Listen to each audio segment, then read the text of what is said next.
Halo, terima kasih teman-teman. Hari ini sudah bergabung bersama kami di chatroom. Masih bersama saya, Meggy Kalista. Dan sayangnya di akhir pekan kita mendapatkan berita yang kurang baik karena klaster sekolah terjadi. Dan saat ini sudah ada lebih dari 10 provinsi dan juga total lebih dari 22.000 guru dan juga siswa yang terpapar COVID-19. Dan untuk diskusi lebih lanjut terkait dengan klaster sekolah, kami hari ini juga sudah mengundang Komisioner Komisi Perlindungan Anak Indonesia, Ibu Retno Listiarti untuk bergabung bersama kami malam hari ini. Mari kita sambut bersama Ibu Retno ke dalam chatroom kita pada malam hari ini. Ya, tentunya teman-teman apabila mempunyai pertanyaan untuk Ibu Retno, silakan Anda juga bisa langsung saja ketik di kolom komentar. Kami pilih pertanyaan yang menarik lalu kita diskusikan bersama di chatroom malam hari ini. Dan hari ini kami juga sudah menerima banyak sekali pertanyaan dari netizen, dari Instagramnya CNN maupun Instagramnya saya. Nanti kita akan diskusi bersama. Halo, selamat malam. Ya, saat Bu Retno, apa kabar? Alhamdulillah baik. Maaf nih Baik karena ya. baru selesai sholat. Oh Ya iya, gimana? mohon maaf Bu, dan terima kasih sekali atas waktunya Bu Retno. Tentunya kami juga Sama-sama. ingin berdiskusi ya dengan Ibu Retno terkait dengan klaster sekolah ini, Ibu Retno. Ibu Retno, Ya, saya tahu nih Ibu juga punya 3 anak ya, dan yang paling kecil itu kan baru umur 12 tahun nih Bu. Nah, bagaimana ya. Anda melihat PTM ini? Apakah anak Anda sudah berani untuk menjalankan pembelajaran tatap muka? Dari pandangan Ibu Retno sendiri pribadi seperti apa? Sekolah anak saya di Jakarta Utara gitu ya. Sebenarnya dia di SMP lah, salah satu SMP negeri lah di Jakarta Utara. Saya sekolah anak saya sudah PTM, tapi saya tidak mengizinkan anak saya eh, PTM ya. Jadi dia tetap masih PJJ karena saya masih punya kekhawatiran gitu. Di Jakarta, terus walaupun positivity rate sudah di bawah 5%, namun saya ingin lihat lah, ini kan uji coba ya. Nah, ketika uji coba kayak apa, baru nantilah kalau saya lihat tidak menunjukkan tanda-tanda menjadi klaster, maka boleh aja anak saya coba untuk masuk sekolah. Tapi kalau saat ini saya belum berani. Belum berani ya Ibu. Ya Ya, tentunya ini kekhawatiran semua orang tua dan uh, masyarakat dan juga pemerintah sebenarnya juga masih terus memantau bagaimana kebijakan ini, apakah benar, apakah sudah tepat.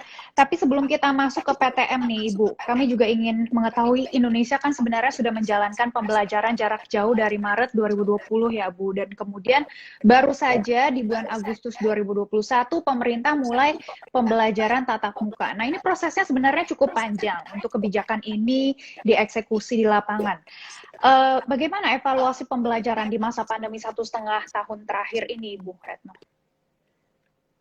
ya, sebenarnya sih PJJ dengan PTM itu terkait dengan pembelajaran tatap muka, sebenarnya sih sudah banyak dilakukan daerah sejak 2020. Dari hasil pemantauan kami, sejumlah daerah sudah melakukan pembelajaran tatap muka sejak 2020. Hanya kemudian ketika kasus tinggi terus ditutup gitu. Jadi buka tutup sekolah itu sudah terjadi. Nah, ya lalu yang kedua adalah kami tuh sebenarnya serius betul dengan PTM sehingga kami melakukan pengawasan. Sejak 2020 kami sudah masuk di 49 sekolah yang terletak di 21 kabupaten kota. Dan itu meliputi 9 provinsi. Dan hasilnya adalah pada tahun 2020 dari sekolah-sekolah yang buka itu sebenarnya mereka belum siap. Secara infrastruktur belum siap. Dan itu ketidaksiapan ya, pencapaian kesiapannya rendah sekali, yaitu hanya 16,7%. Nah, pada tahun itu kami mengumumkan melalui rapat koordinasi nasional tentang hasil temuan di mana kami menemukan banyak sekali pelanggaran-pelanggaran protokol kesehatan. Jadi perubahan perilaku itu susah. SD itu mengontrol perilaku susah gitu. Nah, lalu pada tahun 2021 kami kembali melakukan pengawasan. Kita sudah masuk di 12 kabupaten kota, tapi provinsinya sudah cukup banyak gitu ya. Kita masuk ke 9 provinsi dan waktu kami masuk ini di 2021 ada perubahan dari hasil pengawasan kami. ternyata terjadi kenaikan persiapan infrastruktur yaitu mencapai 79,5%. Nah, itu kami sampaikan waktu rapat koordinasi nasional, termasuk catatan. Meskipun siap secara infrastruktur, ternyata tidak siap pada perubahan perilaku. Jadi kami masih menemukan, ya ini deretan di depan kelas tuh berderet-deret gitu ya, di setiap depan kelas adalah wastafel. Kami datang 6:30, ini di SD, sekolah masuk jam 7. Jadi kami duduk di situ, memperhatikan di pintu gerbang. Apa yang terjadi? Nggak ada satupun warga sekolah yang cuci tangan. Dari turun motor, naik sepeda, nggak ada satupun yang cuci tangan. Jadi ini kan berarti memang itu hanya dipasang, tapi tidak ada perubahan perilaku dan nggak ada perintah. Yang kedua adalah soal masker. Kami pernah datang ke satu sekolah, kembali lagi ini SD. Kita heran, loh kok itu satu kelas semua maskernya di dagu. Ternyata kita nengok ke depan, gurunya lagi nerangin dengan masker di dagu. Guru kan role model ya, anak-anak pasti nyontoh. Tapi ada juga yang maskernya tuh di dada. Jadi ada satu sekolah laki perempuan, gurunya semua maskernya tuh pakai yang dikalungin, terus nanti tinggal diangkat, diikat. Nah ternyata nggak ada yang dipasang, semuanya di bawah. Anak-anaknya juga melakukan hal yang sama. Nah lebih parah lagi, kami masih menemukan nggak dipakai maskernya. Jadi itu ada yang dipakai, ada yang enggak. Tapi ada satu kelas menarik perhatian karena gurunya nggak pakai, muridnya nggak ada satupun yang pakai dari 18 murid. Lalu kami masuk, kami bertanya, Pak Guru, kenapa nggak pakai masker? Jawab dia, oh saya bawa Bu, keluarin dari kantong. Ini kata dia. Terus saya bingung kan, terus saya tanya anak-anak, kenapa nggak pakai masker? Nanti Bu, kalau pulang sekolah dan berangkat sekolah kami pakai. Maskernya di mana? Di dalam tas, buka, terus ini Bu, gitu. Saya pikir orang-orang ini juga nggak ngerti bedanya masker sama helm gitu kan. Nanti pakainya di jalan gitu, bahwa kerumunan itu berbahaya, nggak dipahami gitu. Jadi dari catatan itu kami sampaikan bahwa walaupun daerah-daerah Anda penyiapan infrastrukturnya bagus, tapi ternyata ada hal kecil simpel seperti masker sebenarnya tidak dipatuhi baik oleh guru maupun oleh siswa. Nah, memang yang terakhir kami meributkan vaksinasi. Jadi kalau vaksinasi 12-17 tahun itu sudah boleh, kalau mau PTM percepat, anak-anak harus divaksin. Nah, sementara yang belum divaksin di usia di bawah 12, jangan buka sekolah. Dan itu terbukti, klaster sekarang tertinggi di SD 521 klaster, sementara 250 adalah di PAUD atau TK. Kami bingung ya, PAUD atau TK kenapa dibuka? Tapi perguruan tinggi enggak dibuka. Padahal mahasiswanya udah vaksin. Perguruan tinggi lebih mudah mengontrol perilaku. Kok malah TK dengan SD yang sulit dikontrol perilaku, itu malah dibuka. Akhirnya anak-anak kita tertular. Ini yang betul-betul kami khawatirkan ketika rapat koordinasi nasional itu. Udah diingatkan, tapi ternyata tetap dibuka. Iya Bu, nah ini kami juga heran Bu, apakah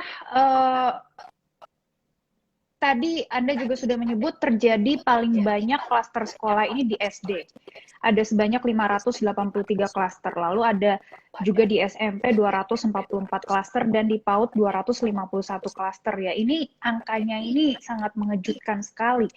Apakah sebenarnya mereka tidak mengikuti atau tidak mematuhi peraturan sesuai dengan Kemendikbudristek ini? Saya rasa kalau dari sisi ketentuan, misalnya kan ngisi daftar periksa ya. Daftar periksa Kemendikbud itu bisa dilihat oleh siapapun. Ketik aja di lamannya Kemdikbud website, daftar periksa pembukaan sekolah atau sekolah tatap muka, nanti langsung kok muncul. Di situ seluruh sekolah ada, tapi yang baru mengisi itu sekitar 54% sampai hari ini. Berarti separuhnya atau kurang dari separuh itu 40 sekian persen itu tidak mengisi, tapi buka, banyak yang udah buka. Karena kami pernah datang ke sebuah sekolah, dia belum ngisi. Jadi kita tuh selalu kalau mau turun ke lapangan, kita akan cek. Ini tujuannya ke sekolah ini, cek ngisi daftar periksa nggak. Terus daftar periksa itu isinya cuma tersedia, tidak tersedia. Soal jumlah misalnya nggak ada. Misalnya 1:1 kalau ada rombongan belajar atau kelasnya 20 ya wastafel minimal 20, nggak ada. Ketentuan itu nggak ada. Bahkan tidak ada keterangan rusak atau tidak rusak.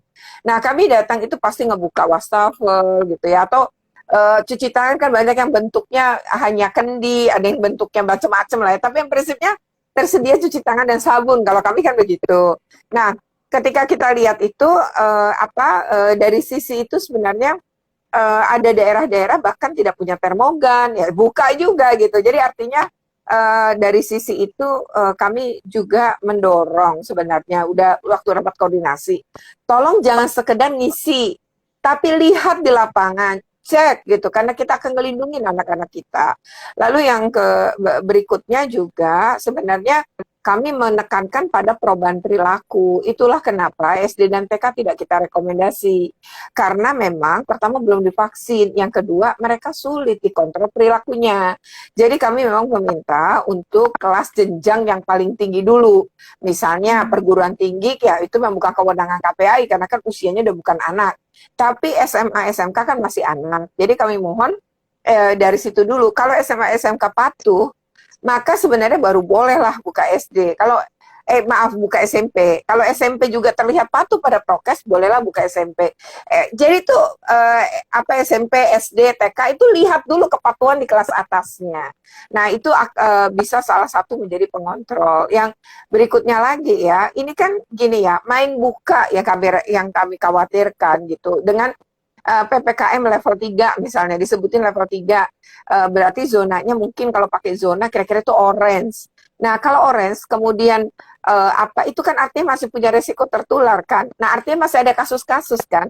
Jadi sebaiknya tidak membuka TK maupun SD, apalagi kematian anak kan selalu alasannya gini. Anak lebih kuat betul. Tapi kalau punya comorbid enggak. Anak lebih kuat betul, tapi dia bisa jadi carrier bagi keluarganya. Dan ingat, sudah 350.000 anak tertular COVID-19 sejak 2020. Angka kematian terhadap COVID-19 yang menimpa anak-anak Indonesia tertinggi sedunia loh ya, sedunia gitu. Karena kita itu yang meninggal itu 5% dari total kasus. Padahal rata-rata global, negara-negara di dunia, paling tinggi itu 3%. Indonesia itu 5%. Berarti angkanya sudah sangat tinggi. Nah, kalau itu sekolah belum dibuka loh, angkanya segitu. Nah, kalau buka sekolah apalagi gitu. Makanya kami itu kalau di Apalagi masa sekarang pandemi sudah muncul klaster sekolah juga ya, Bu Retno. ya pasti Iya, kalau sekolah buka.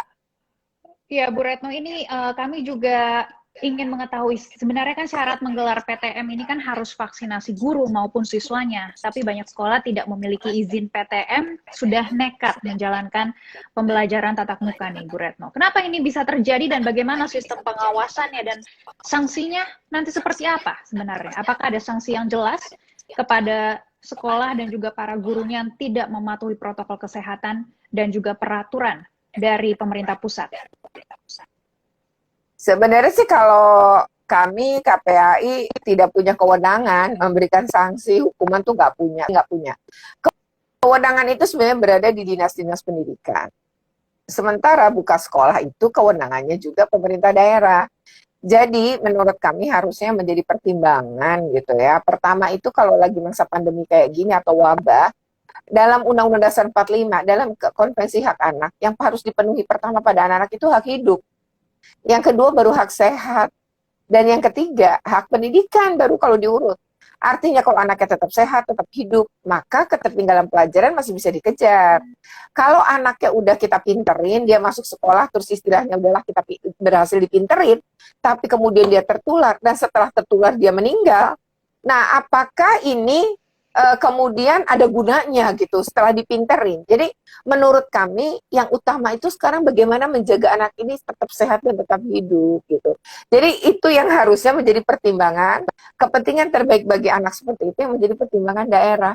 Karena masalahnya nih ya, SKB 4 Menteri itu membebaskan daerah dalam arti silahkan mau buka gitu loh. Nah, sementara SKB 4 Menteri sendiri tidak ketat, itu dikendorin terus, dilonggarkan terus.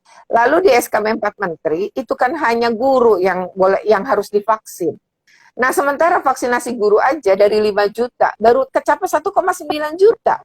Dan ketika pemerintah memutuskan membuka sekolah pada September 2021, angka COVID nasional positivity rate-nya itu masih 15% loh. Jadi itu masih tinggi, karena menurut Menurut WHO, amannya buka sekolah itu adalah positivity rate di bawah 5%. Kami mengerti tiap daerah beda-beda, memang tidak bisa diseragamkan. Namun kami memohon ada kehati-hatian pemerintah daerah dengan mempertimbangkan keselamatan anak-anak. Iya Bu, ini kita juga mendapatkan data terbaru ya. Sebenarnya sudah tercatat ada lebih dari 1.300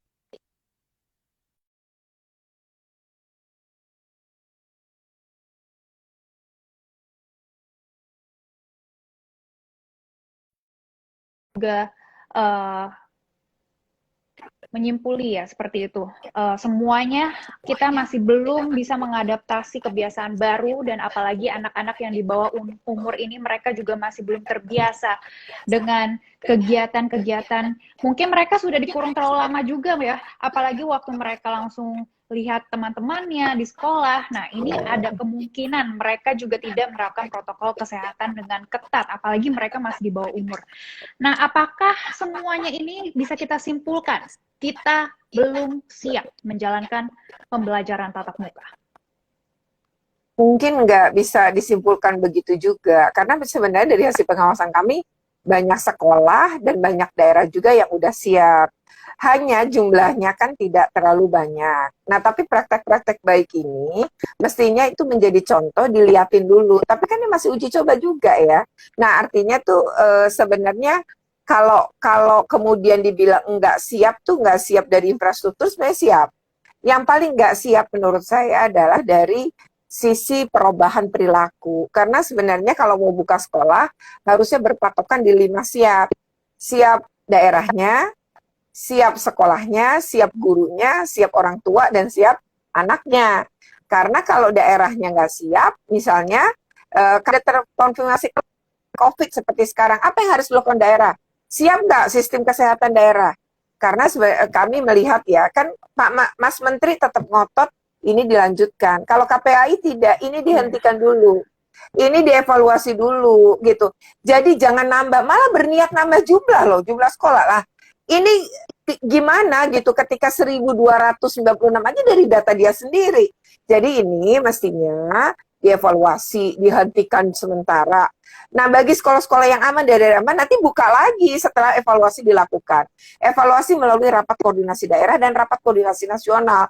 Jadi kita belajar dari sekolah-sekolah yang ternyata muncul klaster, agar tidak muncul pada sekolah-sekolah yang baru akan buka, itu bisa dipelajari dari rapat koordinasi ini.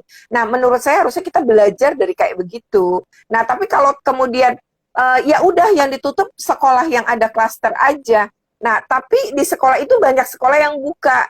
Cuma yang ada klaster misalnya ada 2 sekolah dari 10 yang buka. Lalu yang 8 tetap buka, 2 enggak. Loh, kan berarti udah terjadi perubahan warna zona. Kan kalau ada misalnya yang di Brebet, di wilayah Purbalingga, 151, yang satu sekolah ada 61. Berarti satu kecamatan dengan 61 kasus. Kan zonanya udah membahayakan gitu. Ya mestinya tutup semua, tutup yang lain juga gitu. Tapi ini nampaknya enggak gitu. Jadi cuma tutup 2 minggu, nanti buka lagi. Lalu gimana kita mau belajar dari kesalahan yang terjadi gitu. Nah, ini bahaya menurut kami. Bahaya sekali ya. Masih terus akan dilakukan pembelajaran tatap muka dan tentunya Menteri Pendidikan, Kebudayaan, Riset, dan juga Teknologi Nadiem Makarim hari ini juga baru menyatakan pihaknya tidak akan menghentikan PTM ya. Apalagi kita sekarang juga sudah menemukan ada 1.000 lebih sekolah yang menjadi klaster penularan COVID-19. Tetapi dari pernyataannya dari Pak Menteri ini memastikan bahwa PTM ini tidak akan diberhentikan dan terus dimonitor, Bu, kasus penyebaran dan penularan COVID-19. Nah, ini sebenarnya kata kuncinya ini monitor, Bu. Saya ingin menanya ke Ibu, bagaimana pemerintah pusat berkoordinasi dengan pemerintah daerah, monitor, dan juga mengawasi sistem pembelajaran tatap muka ini secara aman. Apakah masyarakat kita semua masih bisa percaya dengan pengawasannya mereka? Ya, kalau misalnya monitor ya, monitor itu kalau dari sisi kesehatan kan bukan kewenangannya Kemdikbud juga. Kan itu kalau soal kemudian muncul kasus-kasus, kan sudah kewenangannya Kementerian Kesehatan dan Dinas Kesehatan kan. Menurut saya bekerjalah secara sinergi gitu. Karena sebenarnya tim gugus tugas COVID sendiri juga menyatakan gitu. Kemarin misalnya saya habis dari salah satu TV nasional gitu dalam satu dialog itu ngomong kok tim gugus tugas COVID nasionalnya mengatakan penularan nggak baru kali ini kok terhadap anak. Sebelumnya ada 350.000 lebih anak-anak tertular COVID-19. Nah itu kan belum buka semuanya. Ini mau dibuka. Lalu kalau kemarin 350.000, emang mau jumlahnya 1.050.000 gitu loh. Jadi saya agak bingung gitu ya bicara anak-anak, bicara tentang keselamatan anak, pemenuhan hak anak, kok bicaranya kayak gitu. Jadi nganggap enteng, ya nggak apa-apa, seolah-olah kan seperti itu saya menangkapnya gitu ya. Nah padahal ini kita sanggup enggak? Kalau kasus yang udah landai naik lagi, sistem kesehatan kita mampu enggak gitu. Jadi kalau monitor apa? Kan cuma sekolahnya ditutup doang. Evaluasinya mana? Belajar dari kesalahannya di mana? Gitu. Monitoring dan evaluasi memang harus dilakukan. Tapi monitoring dan evaluasi harus diumumkan ke publik apa yang salah. Sehingga publik juga belajar, nyiapin anak-anaknya. Juga memberitahu kepada peserta didik apa yang boleh dan tidak boleh. Nah, kalau tidak pernah evaluasi dan tidak pernah evaluasi diumumkan ke publik, bagaimana? Itu nah, harusnya ini dihentikan kalau kami KPAI ya, karena kami kan concern lah harus pada keselamatan anak-anak.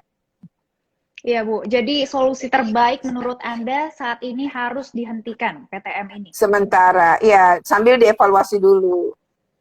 Kan apa salahnya sih, Mak? Iya, dan harus segera. Jadinya evaluasi kesalahannya di mana. Nah, nanti sekolah-sekolah dan daerah-daerah yang ternyata nggak punya kasus, ya buka, ya udah lanjut. Tapi kan duduk bareng evaluasinya dulu, jadi bisa saling belajar. Sekolah yang belum kena pun jadi ikut belajar.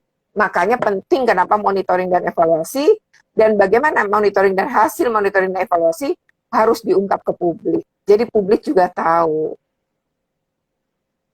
Jadi sebenarnya apakah memang dari pemerintah ini sedikit ngotot Ibu terkait dengan kebijakan PTM ini? Saya nggak ngerti juga. Saya nggak ngerti juga ya. Karena kalau bagi kami sih jelas bahwa hak atas pendidikan memang perlu. Tapi kalau lagi pandemi harus memilih. Dan lihat aja deh Konstitusi RI pun menyebutkan bahwa setiap warga negara itu berhak untuk mendapatkan hak hidup. Dan hak hidupnya pun sejahtera dan sehat gitu. Nah itu kan yang harus dipenuhi itu kalau lagi masa pandemi. Konvensi hak anak juga nyebut hal yang sama. Bahwa hak hidup anak itu adalah yang utama. Apalagi kalau lagi wabah seperti ini. Iya Bu. Dan tentunya ini vaksin juga menjadi salah satu solusi ya untuk nantinya kita bisa menerapkan pembelajaran tatap muka. Dan tapi saat ini kalau misalnya kita lihat data dari umur 12 hingga 17 tahun untuk dosis pertama hanya mencapai sekitar 12,85% dan dosis kedua ini hanya mencapai sekitar 8,9% Bu. Nah ini sebenarnya kan masih jauh dari target. Bagaimana Anda menanggapi tingkat vaksinasi yang masih rendah, tetapi sekolah juga sudah mulai dibuka untuk tatap muka? Ya, kalau kami tentu saja vaksinasi menjadi perhatian. Kami pun melakukan pengawasan vaksinasi. Kami juga melakukan survei tentang vaksinasi anak usia 12-17 tahun. Hasilnya memang 88% anak ingin divaksin. Hanya sedikit sekali yang tidak bersedia divaksin atau tidak bisa divaksin. Vaksin ini ternyata baru 35,9, taruhlah 36% lah, yang sudah divaksin. Dan kami mengejutkan data yang menunjukkan bahwa vaksinasi tertinggi itu yang mudah diakses adalah di perkotaan. Dan lebih-lebih lagi adalah di Pulau Jawa. Nah, sehingga ini percepatan vaksin dan pendistribusian keadilan vaksin, maksudnya vaksin bisa diakses semua, maksud saya ya, itu tampaknya belum terjadi. Tidak setara seperti itu ya, Bu? Iya, memang lebih banyak Jawa dan lebih banyak kota besar. Distribusinya kayak Bali ya Mbak.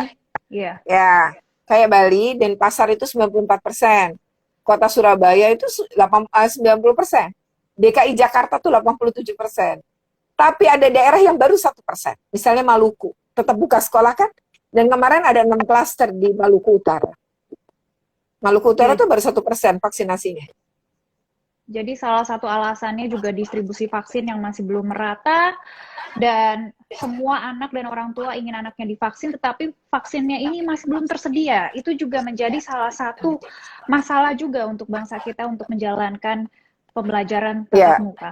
Nah, Ibu Retno, selain vaksin, bagaimana kita mengawasi perilaku anak-anak, apalagi mereka juga masih di bawah 17 tahun, dan anak-anak kita semuanya pastinya masih belum bisa biasa dengan etika kebiasaan baru yang tadi Anda sebut juga perilaku baru ini, apalagi guru aja ya yang sebagai contoh untuk siswa aja mereka tidak bisa menerapkan protokol kesehatan dengan benar, dengan ketat, apalagi anak-anak kita. Ini tanggung jawab siapa, Bu Retno? Apakah semuanya harus dibebani ke guru atau memang harus ada petugas Satgas yang mengawasi dan juga mendidik anak-anak supaya terbiasa, dan bagaimana dengan peran orang tua? sebenarnya sih semua. Yang pertama orang tuanya diedukasi. Yang mengedukasi tentu pemerintah daerah ya. Lalu nanti orang tuanya punya kesadaran mengedukasi anaknya. Sehingga perubahan perilaku itu bisa dilakukan. Ngajarin pakai masker tuh nggak mudah. Jadi kalau lagi PJJ sekarang, pakaiin anaknya masker. Misalnya bilang, nak belajar ya, 15 menit kita semua sekeluarga bermasker. Besok tambahin 5 menit lagi. Jadi anak-anak ikut, karena kita semua juga ikut. Jadi keluarganya harus ngasih contoh. Nah begitupun sekolah. Guru juga harus tahan, nerangin, menjelaskan di kelas, tetap menggunakan masker. Karena Anda tuh role model. Anda turunin, anak-anak nurunin. Anda kalungin, anak-anak ikut kalungin. Karena anak-anak itu emang nyontoh, 70% perilaku anak adalah mencontoh. Begitu sih Mbak. Tapi saya nggak bisa ini nih lama karena saya harus ke TVRI juga nih.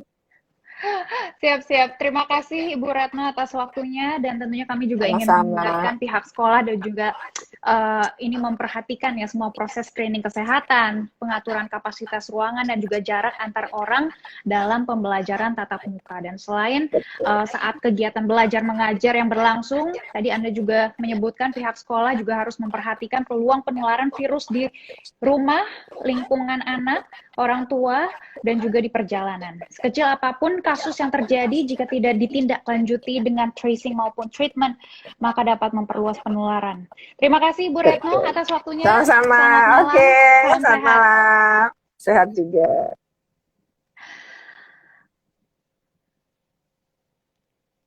Ya, teman-teman, memang di akhir pekan ini kita mendapatkan informasi terkait dengan klaster sekolah yang terjadi. Ini sangat berat untuk kita semua, karena memang harusnya sekolah wajib menerapkan penutupan dan juga segera melakukan disinfeksi, pelacakan, dan juga testing kontak erat bagi sekolah-sekolah yang sudah menjadi klaster, karena apabila tidak, maka nanti klaster-klaster itu akan menjadi ancaman bagi kita semua, bagi bangsa Indonesia. Ya, terima kasih teman-teman sudah bergabung bersama kami malam hari ini. Semoga diskusi pada malam hari ini bermanfaat untuk Anda, dan kami akan langsung upload wawancara kami di IGTV. Silakan Anda bisa komen dan kita bisa diskusi lebih lanjut. Terima kasih. Selamat malam, stay tuned and stay healthy.